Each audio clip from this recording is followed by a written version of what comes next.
ನಮಸ್ತೆ, ನನ್ನ ಯೂಟ್ಯೂಬ್ ಚಾನಲ್ಗೆ ಎಲ್ಲರೂ ಹೇಗಿದ್ದೀರಾ? ನಾನು ಚೆನ್ನಾಗಿದ್ದೀನಿ, ನೀವು ಚೆನ್ನಾಗಿದ್ದೀರಾ ಅಂದ್ಕೊಂಡಿದ್ದೀನಿ. ದಯವಿಟ್ಟು ಯಾರೆಲ್ಲ ನನ್ನ ಚಾನಲ್ನ ನೋಡ್ತೀರಾ ಅವರೆಲ್ಲ ಸಬ್ಸ್ಕ್ರೈಬ್ ಮಾಡ್ಕೊಳ್ಳಿ, ಹಾಗೆ ಲೈಕ್ ಮಾಡಿ, ಶೇರ್ ಮಾಡಿ. ದಯವಿಟ್ಟು ಸಬ್ಸ್ಕ್ರೈಬ್ ಮಾಡ್ಕೊಂಡು ನೋಡಿ. ನಾನು ಬೆಳಗಿಂದ ಏನು ಕೆಲಸ ಮಾಡಿರಲಿಲ್ಲ. ಮನೆಯಲ್ಲಿ ಸ್ವಲ್ಪ ಅಡುಗೆ ಮಾಡ್ಕೊಂಡು ತಿಂದು ಮನೆ ಕೆಲಸ ಮುಗಿಸಿ ಮಧ್ಯಾಹ್ನ 1:30 ಕೆಲಸಕ್ಕೆ ಹೋದೆ. 2 ಗಂಟೆ 2:15 ಮನೆಗೆ ಬಂದು ಸ್ವಲ್ಪ ಹೊತ್ತು ರೆಸ್ಟ್ ಮಾಡಿದೆ. ರೆಸ್ಟ್ ಇನ್ನೇನಿಲ್ಲ, ಅದೇ ಓಡಾಡೋದು, ಸುಮ್ಮನೆ ಅಲ್ಲಿ ಇಲ್ಲಿ ಸುಮ್ಮನೆ ಕೂತ್ಕೊಳ್ಳೋದು ಅಷ್ಟೇ ಕೆಲಸ. ಯಾಕೋ ತಲೆ ತುಂಬ ನೋಯ್ತಿತ್ತು. ಅದಕ್ಕೆ ತಲೆಗೆ ಎಣ್ಣೆ ಇಡೋಣ ಅಂದ್ಬಿಟ್ಟು ಹರಳೆಣ್ಣೆ ಕಾಯಿ ಸೈಡ್ಗೆ ಇಟ್ಬಿಟ್ಟು ಕಾಫಿ ಮಾಡೋಣ ಅಂತ. ಟೀ ಪುಡಿ ಖಾಲಿಯಾಗಿತ್ತು, ಅದಕ್ಕೆ ಕಾಫಿ ಮಾಡೋಣ ಅಂತ ಮಾಡ್ತಾಯಿದ್ದೀನಿ. ಕಾಫಿ ಕುಡಿದ್ರೆ ನಂಗೆ ತಲೆನೋವು ಹೋಗಲ್ಲ, ಆದರೆ ಏನೂ ಮಾಡೋಕ್ಕಾಗಲ್ಲ, ಒಂದು ಟೈಮ್ ಅಡ್ಜಸ್ಟ್ ಮಾಡ್ಕೊಳ್ಳೋದು ಅಂತ ಕಾಫಿ ಕುಡಿತಾಯಿದ್ದೀನಿ. ಹರಳೆಣ್ಣೆ ತಲೆಗಿಡೋಣ ಅಂದ್ಬಿಟ್ಟು ಕಾಯಿಸಿಟ್ಟಿದ್ದೀನಿ. ಹರಳೆಣ್ಣೆನ ತಲೆ ತುಂಬ ನೋಯೋದಕ್ಕೆ ಹರಳೆಣ್ಣೆ ಇಡಬೇಕು. ಇವಾಗ ಸ್ವಲ್ಪ ಪಾತ್ರೆ ಐತೆ, ಎಲ್ಲ ತೊಳೆದಿಟ್ಟು ಮತ್ತೆ ಇವಾಗ ಸಂಜೆ ಒಂದ್ಸಲ ಕೆಲಸಕ್ಕೆ ಹೋಗ್ಬೇಕು, ಅದಕ್ಕೆ ಮಾಡೋಣ ಅಂತ ಮಾಡ್ತಾಯಿದ್ದೀನಿ. ನಾನು ಇವಾಗ ಏನಪ್ಪ ಅಂದರೆ ಬೆಳಗಿಂದ ಒಂದು ತಲೆನೋವು ಏನಪ್ಪ ಅಂದರೆ ನನ್ನ ಹತ್ರ ಇವಾಗ ಬಾಡಿಗೆ ಕಟ್ಟೋಕೆ ಅಮೌಂಟ್ ಇಲ್ಲ. ನನ್ನ ಮಗನಿಗೆ ಬೇರೆ ಕೆಲಸ ಸಿಗಲಿಲ್ಲ. ಹಂಗಾಗಿ ಅವನು 1 ತಿಂಗಳಿಂದ ಮನೆಯಲ್ಲೇ ಅವನೇ. ನಾನು ಎಲ್ಲೂ ಕೆಲಸಕ್ಕೆ ಅವನು ಕೆಲಸಕ್ಕೆ ಹೋಗಿಲ್ಲ. ಹಂಗಾಗಿ ಒಬ್ಬಳೇ ಮೇಂಟೈನ್ ಮಾಡಬೇಕು. ಎಲ್ಲದಕ್ಕೂ ಅಡ್ಜಸ್ಟ್ ಮಾಡಿದೆ. ಹೇಗೋ ಗೃಹಲಕ್ಷ್ಮಿ ದುಡ್ಡೆಲ್ಲ ಬಂದೆಲ್ಲ ಅಡ್ಜಸ್ಟ್ ಮಾಡಿದೆ. ಆದರೆ ಇವಾಗ ನನಗೆ ಮನೆ ಬಾಡಿಗೆ ಕಟ್ಟೋದು ಸ್ವಲ್ಪ ಪ್ರಾಬ್ಲಮ್ ಆಗೈತೆ. ನಾನು ಟೀ ಅಂಗಡಿ ಹೇಳಿದ್ದೆ ಯಾರಿಗೋ, ಅವರು ಆ ಟೀ ಅಂಗಡಿನೂ ಸೇಲ್ ಆಗಿಲ್ಲ. ಅದಕ್ಕೆ ಬಾಡಿಗೆ ಹೆಂಗಪ್ಪ ಮೇಂಟೈನ್ ಮಾಡೋದು ಅಂತ ಯೋಚನೆ ಮಾಡ್ತಾಯಿದ್ದೀನಿ. ಆ ಬಾಡಿಗೆದು ಒಂದೇ ನನಗೆ ಇವಾಗ ಕಷ್ಟ ಅನಿಸಿರೋದು. ಈ ಟೈಮಲ್ಲಿ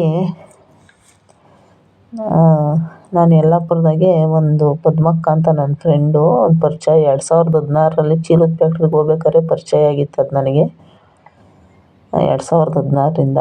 ಹಾಗಾಗಿ ಆ ಅಕ್ಕನ ತುಂಬ ಮಿಸ್ ಮಾಡ್ಕೊತೀನಿ. ಯಾಕಂದರೆ ಈ ಟೈಮಲ್ಲಿ ಇಂಥ ಕಷ್ಟದಾಗಿದ್ದೀನಿ ಅಂದರೆ ಏನಾದರೂ ಒಂದು ಹೆಲ್ಪ್ ಮಾಡೋದು ನನಗಿವಾಗ. ಇಲ್ಲಿ ನನಗೆ ಯಾರೂ ಅಂತ ಹೆಲ್ಪ್ ಮಾಡೋರಿಲ್ಲ. ಆದರೆ ಆ ಅಕ್ಕನ ತುಂಬ ನಾನು ಮಿಸ್ ಮಾಡ್ಕೊತಾ ಇದ್ದೀನಿ.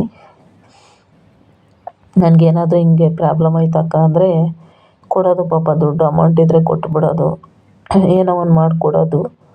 ಅಂದರೆ ಅದು ಫ್ಯಾಕ್ಟ್ರಿಗೆ ಹೋಗುತ್ತೆ ಪಾಪ, ಆದರೂ ಅದ್ರಾಗೂ ಕೂಡಿಕೊಂಡಿರೋದು ಕೊಡೋದು. ಇವಾಗ ನನಗೆ ಆ ಥರ ಕೊಡೋರು ಯಾರೂ ಇಲ್ಲ. ಆ ಅಕ್ಕನ ತುಂಬ ಮಿಸ್ ಮಾಡ್ಕೊತೀನಿ. ನಾನು ಇಷ್ಟು ದೂರ ಬಂದಿರೋದು ಹೋಗಲಿ, ಆ ಅಕ್ಕನ ತುಂಬ ಮಿಸ್ ಮಾಡ್ಕೊತಾ ಇದ್ದೀನಿ. ಯಾಕಂದರೆ ಕಷ್ಟದಲ್ಲಿ ಯಾರಾದರೂ 100 ರೂಪಾಯಿ ಹಿಂಗೆ ಕೊಡೋ ಅಂಥವ್ರು ಇದ್ದರೆ ಒಂಥರ ಚೆಂದ. ಯಾಕಂದರೆ ನಾನು ಅಷ್ಟೇ ಈಸ್ಕೊಂಡಿದ್ದ ತಕ್ಷಣ ಇಷ್ಟೇ ದಿನಕ್ಕೆ ಅಂತಿರಲಿಲ್ಲ. ಹೆಂಗೆ ಇಸ್ಕೊತಿದ್ನೋ ಹಂಗೆ ಕೊಟ್ಬಿಡ್ತಿದ್ದೆ.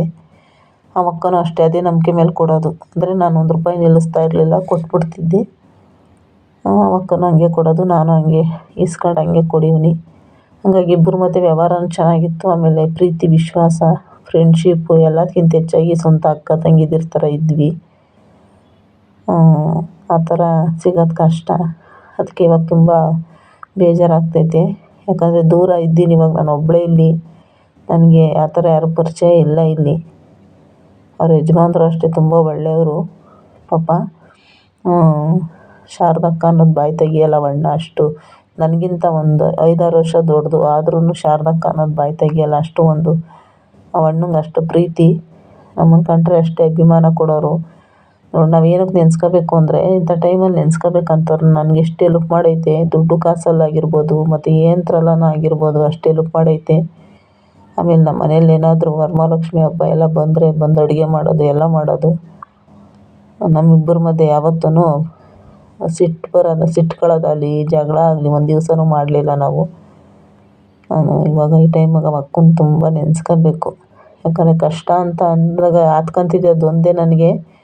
ಸ್ವಂತ ನಮ್ಮ ಒಡ ಹುಟ್ಟಿದವರಾಗಲಿ ನಮ್ಮಪ್ಪ ಯಾರೇ ಆಗಲಿ ನನಗೆ ಆತ್ಕೊಳ್ಳಿಲ್ಲ. ನಮ್ಮ ಸಂಬಂಧಿಕರು ನನ್ನ ಕಷ್ಟದಲ್ಲಿ ಆತ್ಕೊಂಡಿದ್ದು ಅಂದರೆ ಪದ್ಮಕ್ಕನೇ.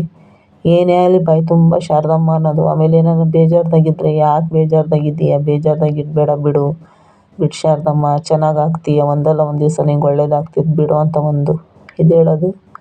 ನನಗೆ ಅಕ್ಕ ಅಂದರೆ ಇವಾಗ ಹತ್ರದಾಗಿಲ್ವಲ್ಲ, ನಾನು ಯಾವಾಗಲೂ ಅಲ್ಲಿಗೆ ಹೋಗೋಕ್ಕಾಗಲ್ಲ, ಹತ್ರದಾಗಿಲ್ವಲ್ಲ. ಅದಕ್ಕೆ ನನ್ನ ವಿಡಿಯೋ ಏನಾದರೂ ಅಕ್ಕ ನೋಡ್ತಿದ್ದರೆ ಅವಕ್ಕಂಗೆ ನನ್ನ ಕಡೆಯಿಂದ ನೆನೆಸ್ಕೋಬೇಕು ನಾನು ಅವಕ್ಕನ್ನ.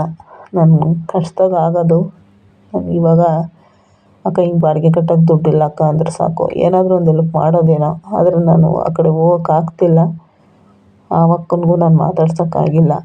ಆ ಥರ ಜನ ಅವ್ರು ಹೆಲ್ಪ್ ಮಾಡಲಿ ಬಿಡಲಿ, ಆದರೆ ಅಲ್ಲಿರೋವರೆಗೂ ಹೆಲ್ಪ್ ಮಾಡೋದು. ಇಲ್ಲ ಆ ಥರ ಸಿಗೋಲ್ಲ, ಅದಕ್ಕೋಸ್ಕರ ನೆನೆಸ್ಕೊತಾ ಇದ್ದೀನಿ. ಇಲ್ಲ ಆ ಥರದ ಜನನೂ ಇಲ್ಲ.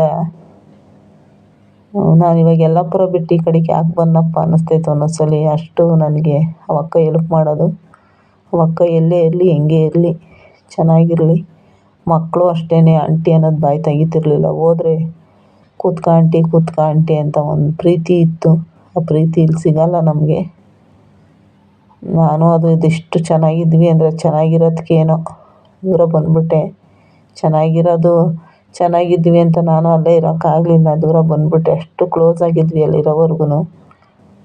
ಆ ಥರ ಕ್ಲೋಸ್ ಆಗಿರೋಂಥ ಫ್ರೆಂಡು, ಕಷ್ಟ ಸುಖಕ್ಕೆ ಆತ್ಕೊಳ್ಳೋಂಥ ಫ್ರೆಂಡು ಅನ್ನೋದಕ್ಕಿಂತ ಅಕ್ಕ ತಂಗಿ. ನಾವಿಬ್ಬರು ಜೊತೆಯಲ್ಲಿ ಹೋದರೆ ಅಕ್ಕ ತಂಗಿದ್ದೀರ ಅನ್ನೋರು. ಅಷ್ಟು ಚೆನ್ನಾಗಿದ್ವಿ ನಾವು.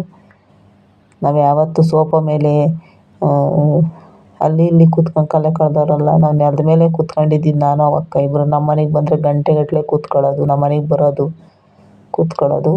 ನಾನು ಅಷ್ಟೇ ಕೂತ್ಕೊಳ್ಳೀನಿ, ಹೋಗಿ 1 ಗಂಟೆ ಕೂತ್ಕೊಳ್ಳೀನಿ. ನಮ್ಮ ಮನೆಗೆ ಯಾವತ್ತೂ ಭೇದ ಭಾವ ನಮ್ಮಿಬ್ಬರ ಮಧ್ಯೆ ಇರಲಿಲ್ಲ. ಯಾವಾಗಂದ್ರೆ ಅವಾಗ ನನಗೆ ದುಡ್ಡಿನ ಹೆಲ್ಪ್ ಮಾಡೋದು. ನಿದ್ದೆ ನೀರ್ಗಣ್ಣಾಗ ಹೋಗಿ ಅಂದ್ರೂ ನಿದ್ದೆ ನೀರ್ಗಣ್ಣಾಗ ಹೋಗಿ ದುಡ್ಡು ಕೇಳಿದ್ರು ಕೊಡೋದು. ಇಂಥ ಕಷ್ಟ ಅಂತ ಗೊತ್ತಿದ್ದರೆ ಏನಾದರೂ ಹೆಲ್ಪ್ ಮಾಡೇ ಮಾಡೋದು. ಈಗ ನನಗೆ ಅಲ್ಲಿಗೆ ಹೋಗೋಕ್ಕೂ ಆಗ್ತಿಲ್ಲ, ಏನೂ ಇಲ್ಲ. ಆ ಥರ ನೆನೆಸ್ಕೋಬೇಕು. ಎಲ್ಲರೂ ಫ್ರೆಂಡ್ ಆಗೋಕ್ಕಾಗಲ್ಲ. ಫ್ರೆಂಡ್ ಆಗೋದು ಯಾರೋ ಒಬ್ಬೊಬ್ಬರು ಅಷ್ಟೇ. ಮನ್ಸಿಗೆ ಹತ್ರ ಆಗೋರು ಎಲ್ಲ ಬೆರಳೆಣಿಕೆಯಷ್ಟು ಜನ ಅಷ್ಟೇ. ಎಲ್ಲರೂ ಫ್ರೆಂಡು, ಎಲ್ಲರೂ ಮಾತಾಡಿಸ್ತಾರಲ್ಲ ಫ್ರೆಂಡು ಅಂತ ಹೇಳ್ಬಾರ್ದು. ಅದು ಅಷ್ಟೇ ಪ್ರೀತಿ, ಅಷ್ಟೇ ವಿಶ್ವಾಸ, ಅಷ್ಟೇ ಒಂದಿದು. ನಾನು ಏನಕ್ಕೆ ವಿಡಿಯೋ ಮಾಡಿದೆ ಅಂದರೆ ಆ ಥರ ಹೆಲ್ಪ್ ಮಾಡಿರೋದಕ್ಕೋಸ್ಕರ ನಾನು ಮಾಡ್ತಾಯಿದ್ದೀನಿ. ಯಾಕಂದರೆ ಆ ಥರ ಹೆಲ್ಪ್ ಮಾಡೋರು ಸಿಗೋದು ತುಂಬ ಕಷ್ಟ. ಎಲ್ಲರೂ ಆ ಥರ ಹೆಲ್ಪ್ ಮಾಡೋಲ್ಲ.